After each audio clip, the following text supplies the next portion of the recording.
دوسرا اس لیے آج جو اس راستے یعنی وہ راستہ جو انشاءاللہ پاکستان کو ایک عظیم قوم بنائے گا، وہ اس راستے کے اوپر ہم نکل چکے ہیں۔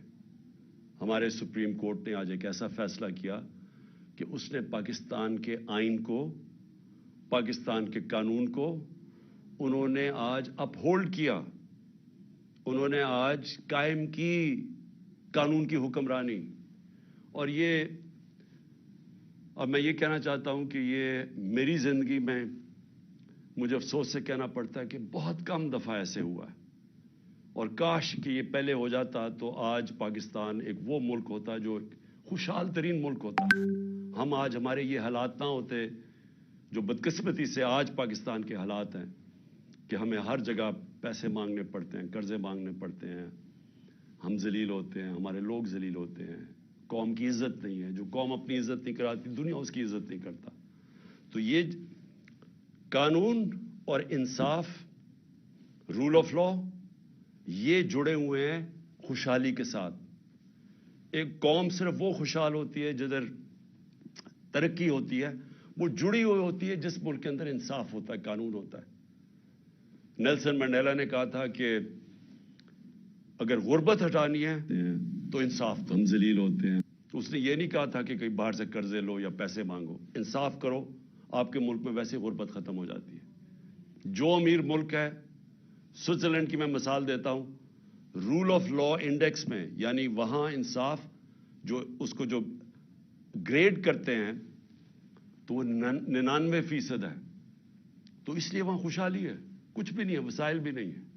تو آج میں اس لیے پھر بھی اپنی قوم کو مبارک دینا چاہتا ہوں کہ ایک بہت بڑا یہاں ایک مافیا بیٹھا ہوا ہے پاکستان میں، قبضہ گروپ ہے، اور یہ قبضہ کر کے بیٹھ کے اس ملک پہ پچھلی اپریل سے، اور انہوں نے ہر قسم کی پاکستان کے اندر جو بنیادی انسانی حقوق ہیں ان کو ختم کیا۔ انہوں نے ہر قسم کی قانون کی وائلیشن کی۔ انہوں نے وہ کام کیے جو کسی جمہوریت میں نہیں ہو سکتے، کہ وہ لوگ پہلے اقتدار میں آتے ہیں ایک آکشن کے ذریعے، الیکشن کے ذریعے نہیں، عوام کا مینڈیٹ لے کے نہیں آتے، پیسے خرچ کر کے، حرام کے پیسے سے لوگوں کو خرید کے ایک سازش کے تحت، اور بیرونی سازش ساتھ ملوائی انہوں نے اپنے ساتھ۔ پہلے ہم سمجھتے تھے کہ باہر سے سازش ہوئی ہے، انہوں نے ساتھ ملائی۔ یہاں کے جو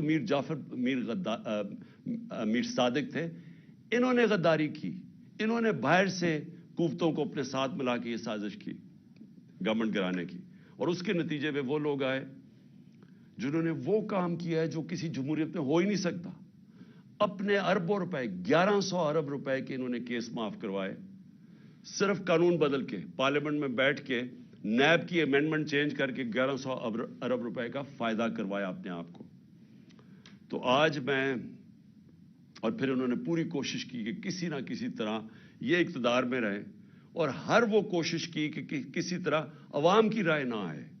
جو بھی بائی الیکشن ہوئے، اور اللہ کا کرم ہے کہ 30 بائی الیکشن جیتی ہے تحریک انصاف، 37 بائی الیکشن میں سے جب سے ہماری گورنمنٹ گئی ہے۔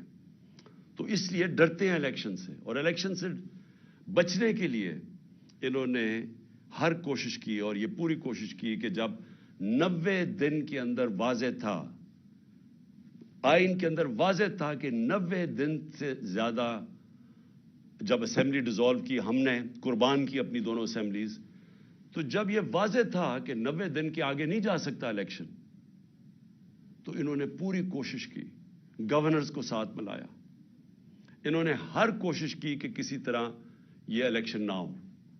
اور سپریم کورٹ نے جب آج فیصلہ کیا، تو میں پہلے تو سپریم کورٹ کو یہ کہنا چاہتا ہوں کہ قوم آپ کے ساتھ کھڑی ہے، قوم اس ملک میں ترسی ہوئی ہے انصاف کے لیے، رول آف لا کے لیے، اور میں آپ کو یقین دلاتا ہوں کہ یہ 99 نہیں ہے، 98 99 میں جب اس نے اسی نون لیگ نے ایک سپریم کورٹ کے چیف جسٹس کو ڈنڈوں سے اٹیک کیا اور بھگوایا وہاں سے، اور پھر پیسے دیے، وہی رفیق تاڑڑ، وہ پیسے لے کے بریف کیس لے کے گیا اور کوئٹہ بینچ خریدے، اور وہ چیف جسٹس جو سب آج تک سب سجاد علی شاہ کو سمجھتے ہیں کہ وہ ایک ایماندار دیانتدار چیف جسٹس تھا، اس کو سپریم کورٹ سے انہوں نے ہٹوایا، انہوں نے جوڈیشری کو تقسیم کیا۔ اور آج میں یہ دیکھ رہا ہوں لا منسٹر نے جو اسٹیٹمنٹ دی ہے شرمناک ہے، پھر سے جوڈیشری کو تقسیم کرنے کی کوشش کی، جبکہ 5 ممبر بینچ نے سب نے ایک ہی چیز کہی کہ 90 دن سے آگے نہیں جا سکتا، 90 دن کے اندر الیکشن ہوں گے، 5 نے یہ کہا، اور انہوں نے 2 نے نہیں اتفاق کیا، لیکن اس چیز کے اوپر تو 5 متفق تھے کہ 90 دن کے اندر الیکشن کروانے۔ اور میں یہ جو لا منسٹر کی جو کوشش ہے اور نون لیگ کی ہمیشہ یہ کوشش رہی ہے کہ یہ انصاف سے بھاگتے ہیں، یہ آزاد عدلیہ کو کبھی نہیں چاہیں گے، کیونکہ یہ سارے اداروں کو کنٹرول کر کے ہی غیر قانونی چیز کر سکتے ہیں۔ جب تک ججز ان کے کنٹرول میں نہ ہوں، اور یہ جب ایک جج کو ٹیلی فون کر کے کہہ رہے ہیں کہ بے نظیر کو 3 سال نہیں 5 سال سزا ملنی چاہیے، یہ اس طرح کے ججز چاہتے ہیں۔ ان کو کبھی بھی آزاد اور کریڈیبل دیانتدار عدلیہ ان کو کبھی بھی پسند نہیں تھی۔ اور یہ آج حیرت یہ ہے کہ سپریم کورٹ کا فیصلہ آ گیا، لیکن ایک فضا ملک میں بنی ہوئی ہے کہ پھر بھی شاید 90 دن میں الیکشن نہ ہو۔ یہ اس سے کیا چیز ہمیں سمجھ آتی ہے کہ اتنا نقصان پہنچایا ہے اس مافیا نے، یہ شریف مافیا اور زرداری مافیا نے اتنا نقصان پہنچایا پاکستان کے اداروں کو کہ لوگوں کو اعتماد ہی اٹھ گیا ہے۔ اب سپریم کورٹ جب فیصلہ کر دے تو اس پہ گنجائش کیا رہ گئی؟ لیکن آپ تجزیہ نگار دیکھیں، سارے کہہ رہے جو ہوں گے بھی 90 دن میں الیکشن یا نہیں ہوں گے۔ یہ سوال ہی کرنے کا مطلب یہ کہ اتنا نقصان پہنچایا پاکستان کی جمہوریت کو، پاکستان کے اداروں کو، کہ لوگوں کو اب اس چیز پہ اعتماد ہی نہیں ہے کہ یہ ہوگا یا نہیں ہوگا۔ میں آج اپنی پارٹی کی طرف سے، پاکستان کی عوام کی طرف سے پھر سے اپنے سپریم کورٹ کو یہ پورا یقین دلاتا ہوں کہ ہم سب آپ کے ساتھ کھڑے ہیں۔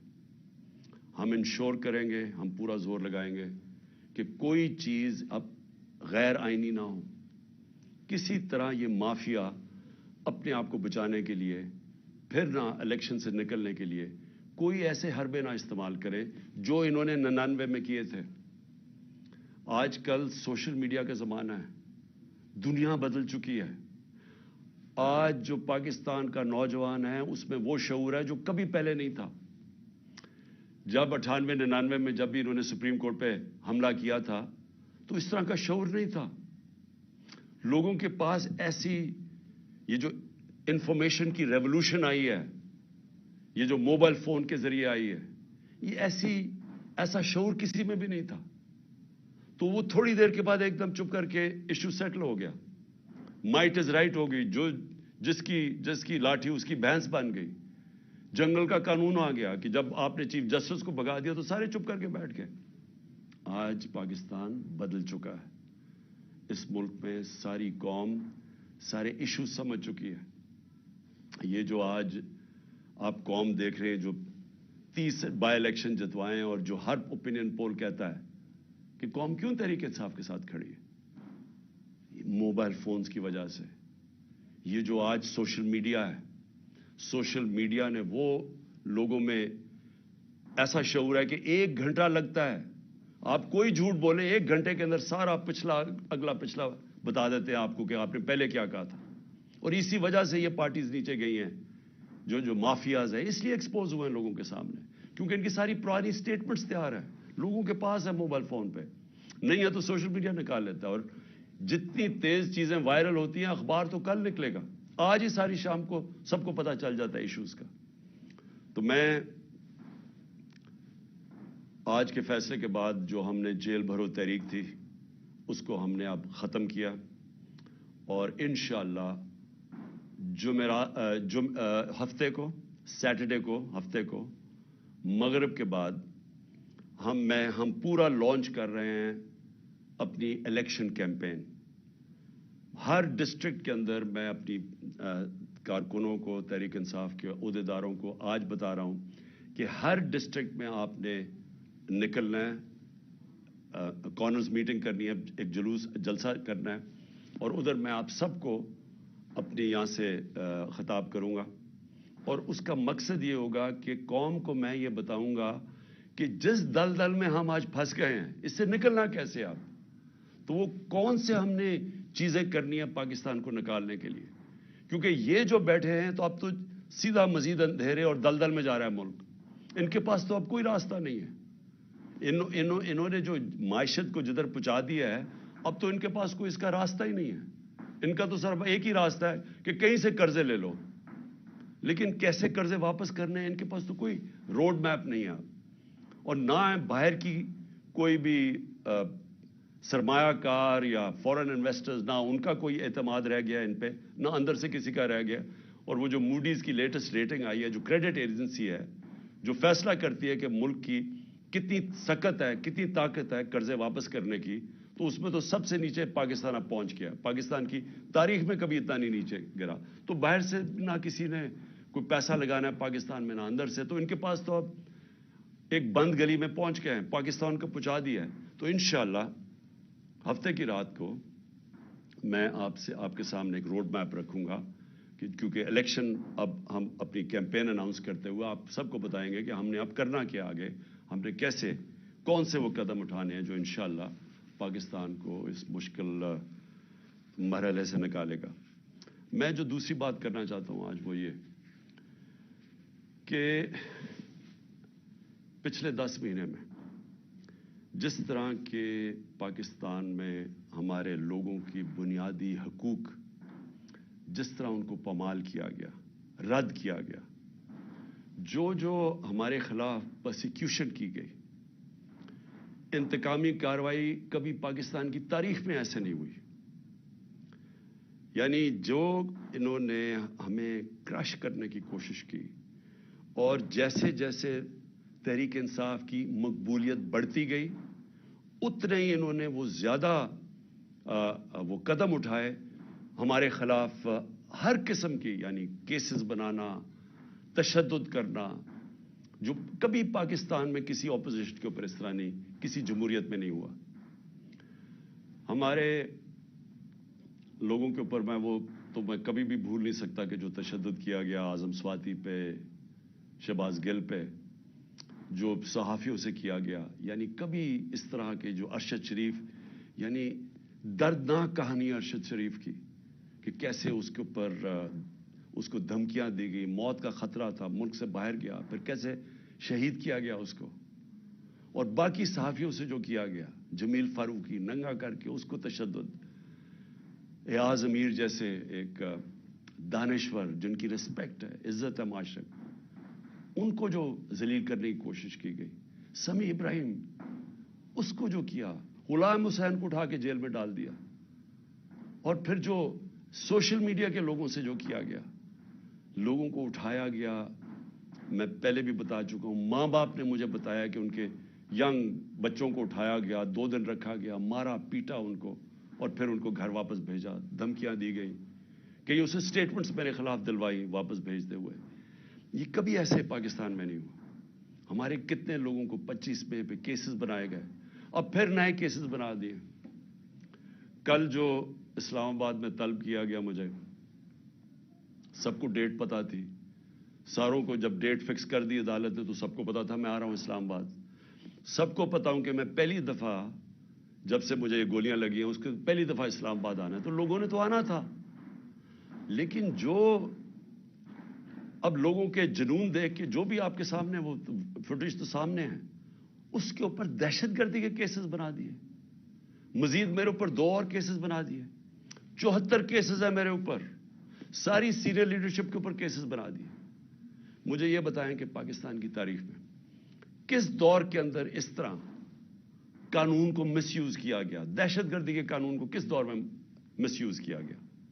میرے اوپر دہشت گردی کا پرچہ کیسے بنا؟ الیکشن کمیشن کے باہر ایک پرامن احتجاج ہوتا ہے. نون لیگ پوچھے ان کے دور میں, ہمارے دور میں انہوں نے الیکشن کمیشن کے باہر احتجاج کیا, کتنے ان کے اوپر پرچے ہوئے.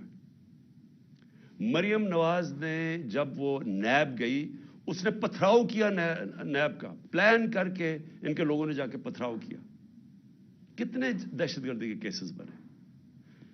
میرے اوپر 74 کیسز میں سے جو کیس بنا دہشت گردی کا، الیکشن کمیشن کے باہر احتجاج ہوتا ہے، میں گھر پہ ہوتا ہوں، میرے اوپر دہشت گردی کا کیس. پھر یہ جو الیکشن کمیشن جو سب پتہ ہے، اب جو الیکشن کمیشن کا رول رہا ہے اس کے اندر، جب سے ہم نے اپنی اسمبلیز ڈیزالو کی، جو انہوں نے کیئر ٹیکر بنایا، جس طرح کی یعنی وہ لوگوں کو بٹھایا جو ہمارے دشمن ہیں، کسی طرح بھی وہ نیوٹرل کیئر ٹیکر میں فٹ نہیں کرتے. الیکشن کمیشن نے ہمارے مخالفین کو یہاں کے بٹھا دیا. جتنے کیسز الیکشن کمیشن کرتا ہے ہمارے خلاف، سب کو پتا ہے کہ اس سے زیادہ جانبدار الیکشن کمیشن آیا نہیں ہے. وہ الیکشن کمیشن پہلے میرے اوپر کیس لگا تھا توشہ خانہ کا. توشہ خانہ کا کیس ہے کیا، میں ذرا آج سب قوم کے سامنے کلیئر کر دوں.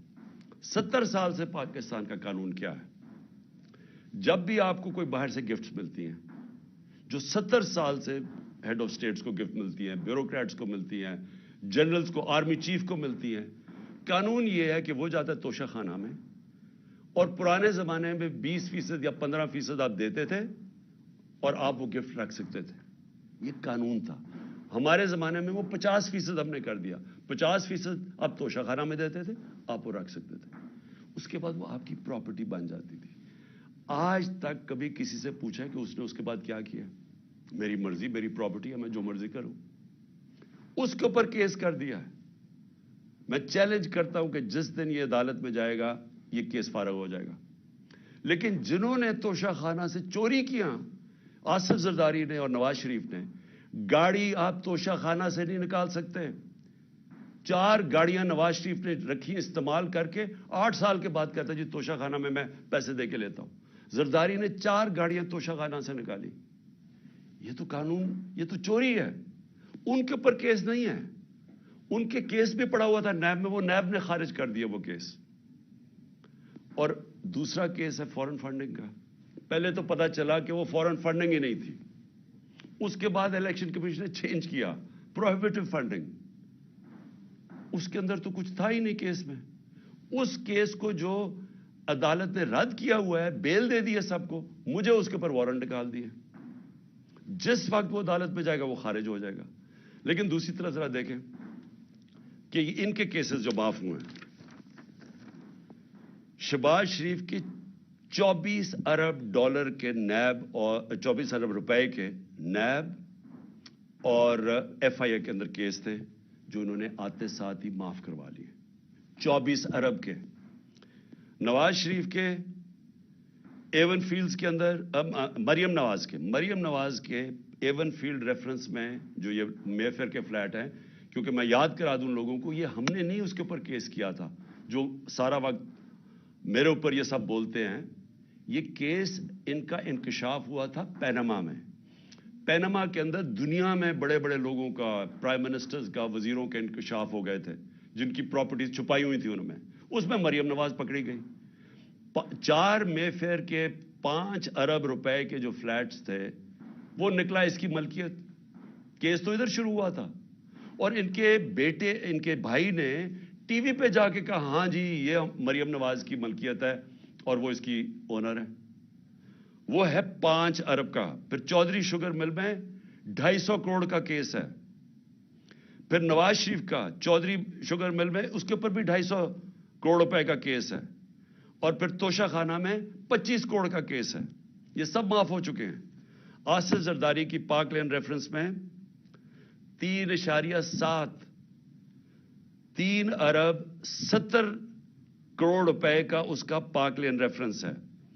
اور اس کا جو فیک بینک اکاؤنٹ کیسز ہیں وہ ہیں 33 ارب کے.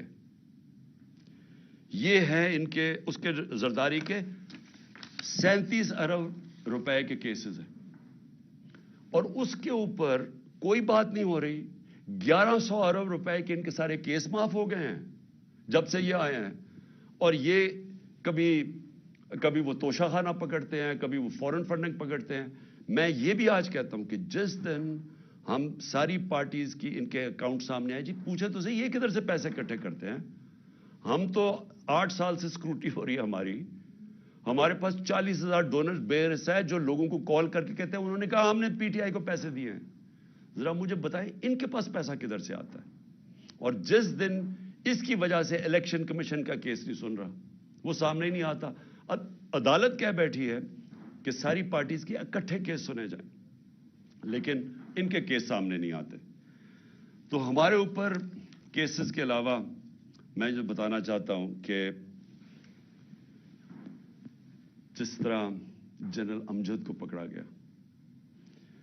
میں تو جنرل امجد کو نہیں جانتا, میں تو ان کو ٹی وی پہ سنتا تھا.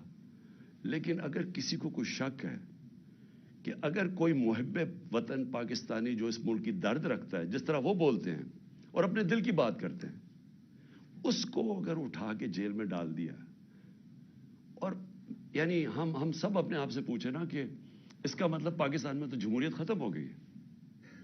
یہ تو کوئی یہاں تو کوئی پولیس اسٹیٹ بن گئی ہے. یہاں تو ایسا خوف آ گیا ہے, کوئی سچ نہ بول دے, کسی طرح لوگوں کو کنٹرول کرو, میڈیا کی کس طرح آواز کنٹرول کرو. یعنی اس طرح کے کیا اس سے ہوگا کیا؟ مجھے تو ابھی یہ نہیں سمجھ آ رہی. کیا یہ بچ جائیں گے؟ کیا یہ لوگ ان چوروں کو ووٹ دے دیں گے اس کی وجہ سے کہ اگر آپ لوگوں کے منہ بند کر دیں؟ کیا ہمیں جو ڈرایا دھمکایا جا رہا ہے اور یہ جو ہر روز نئی ایف آئی آر, کیا اس سے ہم پیچھے ہٹ جائیں گے؟ ہمارے لوگ اس وقت جو جیلوں کے اندر گئے ہیں, جیل بھرو تحریک میں, ہر دوسرے شہر میں جاتے تھے اور زیادہ لوگ جیلوں کے لیے تیار ہو جاتے تھے. انہوں نے حالانکہ جیلوں میں ہم پولیٹیکل پرزنرز یہ جا رہے ہیں, ہم سیاسی پرزنر, کوئی مجرم نہیں ہے, لیکن جیلوں میں ایسے رکھ رہے ہیں جیسے کہ کوئی دہشت گرد آ گئے یا کوئی ڈاکو آ گئے یا کرمنلز آ گئے, اس طرح کی ٹریٹمنٹ دے رہے ہیں. لیکن اس سے کوئی ڈرا نہیں ہے لوگوں کا. ہر شہر میں اور زیادہ لوگ تیار ہو گئے جیل میں جانے کے لیے. اور میں نے تو ابھی کال دینی تھی سارے پاکستان کے لیے. اگر یہ الیکشنز نہ کرواتے تو میرا اگلا تھا کہ ایک دن میں نے سارے پاکستان کو کال دینی تھی, سب ہم جا کے جیل بھر دیں. کیا کریں گے یہ؟ تو یہ خوف ہی دلوا رہے ہیں نا. یہ قوم اس خوف کی زنجیریں انہوں نے توڑ دی ہیں. کسی کو خوف نہیں ہے اس کا, لیکن ملک کو تباہی کی طرف دھکیل رہے ہیں.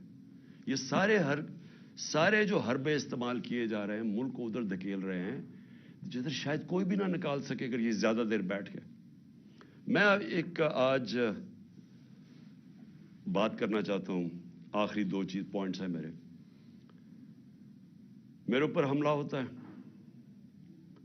مجھے پتا ہوتا ہے, اس سے پہلے میں بولتا رہا کہ میرے اوپر حملہ کرنے لگے ہیں, یہ میرے اوپر اٹیمپٹ ہونے لگا ہے, دینی انتہا پسند کے نام پہ مجھے مارا جائے گا.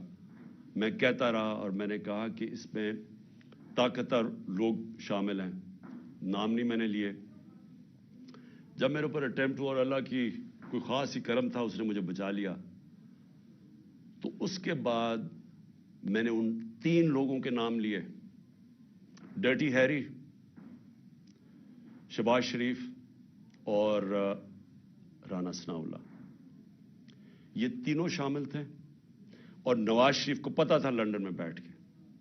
تسنیم حیدر کا جو لندن میں اس نے بات چیت کی, اس کا بیان کیوں نہیں ریکارڈ کیا گیا؟ ہمارے جے آئی ٹی نے کیا, اس کو جے آئی ٹی کو ختم کر دیا. جے آئی ٹی کو وہ کیا کہتا ہے کہ اس نے خود سنا نواز شریف کو کہتے ہوئے کہ عمران خان اور ارشد شریف کو مروانا ہے.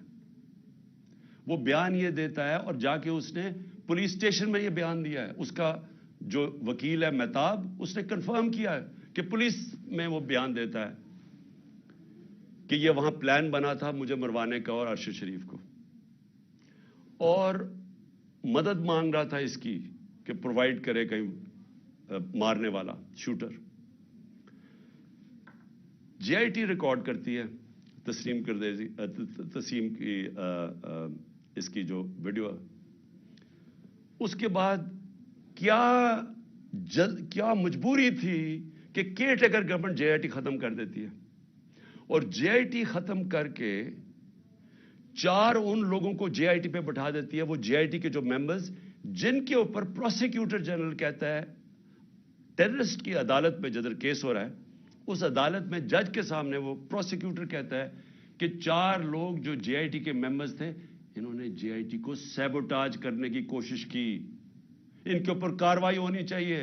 ان کو آپ JIT کے اوپر لے آئے ہیں یہ لوگ, ان کے ذریعے اب انویسٹیگیشن ہوگی.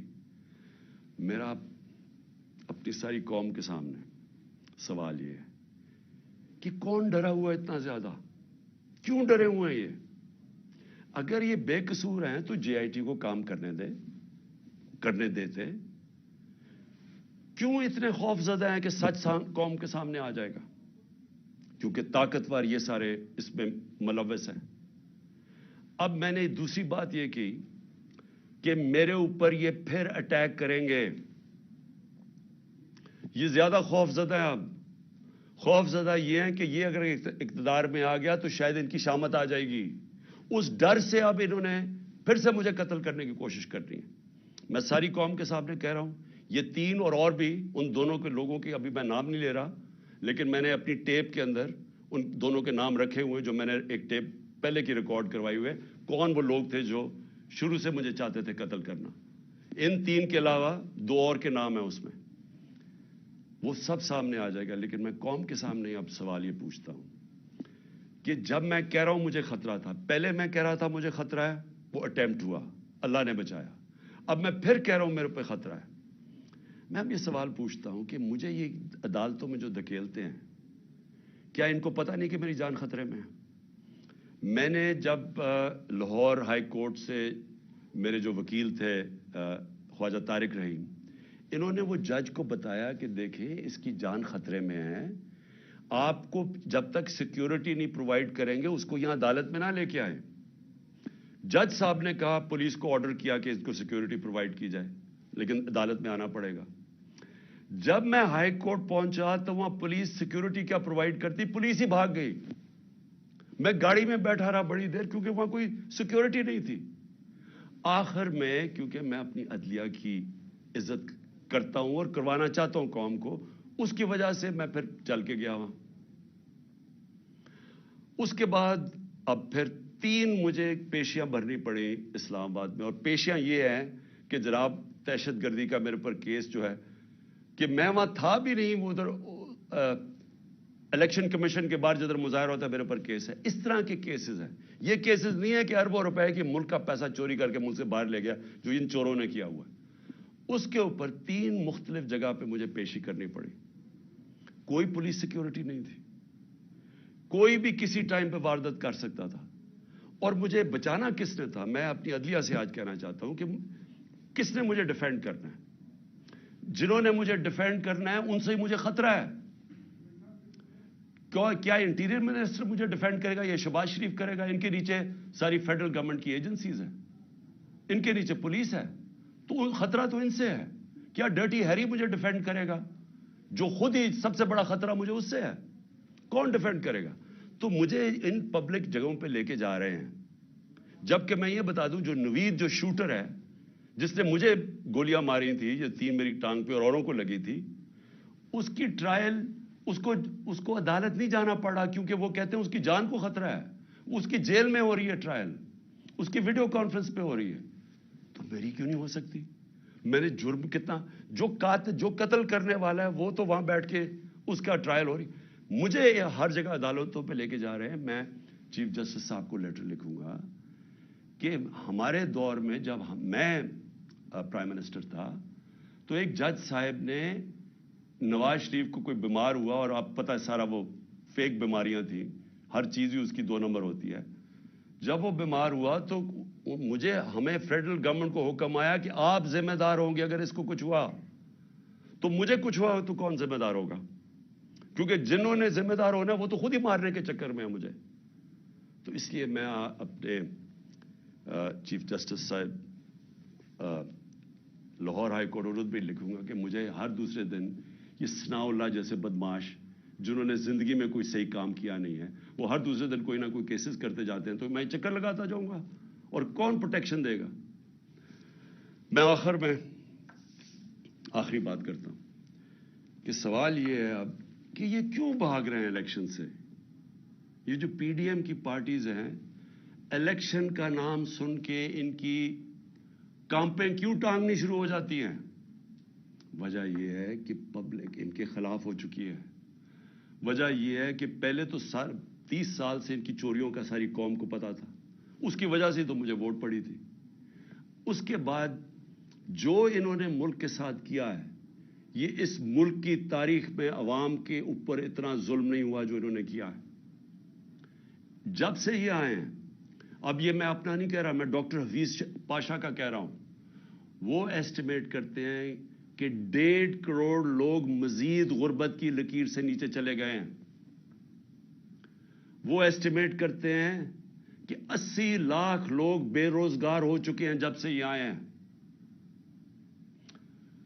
وہ یہ کہہ رہے ہیں کہ پاکستان کی تاریخ کی سب سے زیادہ مہنگائی ہوئی ہے. ہم جب تھے تو 16% پاکستان کی مہنگائی تھی, آج 41% پہ پہنچ گئی ہے, اور ابھی مزید اور مہنگائی آنی ہے, کیونکہ جیسے جیسے روپیہ گر رہا ہے, پھر آج روپیہ گرا ہے, تو ہر چیز تو مہنگا ہونا ہے.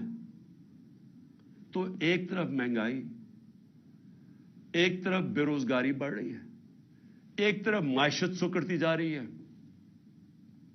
ایک طرف ہم قرضے واپس کرنے کی ہماری وہ قوت ہی گرتی جا رہی ہے, کیونکہ جب معیشت سکڑتی ہے, جب گروتھ ریٹ نیچے آتی ہے, جب آپ کی انڈسٹری بند ہونی شروع ہو جاتی ہے, جب کسان کی پیداوار کم شروع ہو جاتی ہے, تو کدھر سے پیسہ آنا ہے کہ ہم اپنے قرضے واپس کریں؟ تو قرضے چڑھتے جا رہے ہیں اور ان کے پاس کوئی راستہ ہی نہیں ہے. تو قوم تو ان کے خلاف اس لیے ہو گئی ہے. اس وقت ہم نے جب اندازہ لگایا کہ ابھی اس سے پہلے ابھی تو ایک اور مہنگائی کی لہر آ رہی ہے, شہباز شریف نے کہا کہ ابھی قوم اور مہنگائی کے لیے تیار ہو جائے. تو اگر پچھلی اپریل کے اندر 30,000 روپے جس کی تنخواہ تھی, اس کے پاس صرف 20,000 کی خریدار کی قوت رہ گئی ہے. وہ صرف 20,000 کی چیزیں خرید سکتا ہے جس کے پاس 30,000 کی تنخواہ تھی.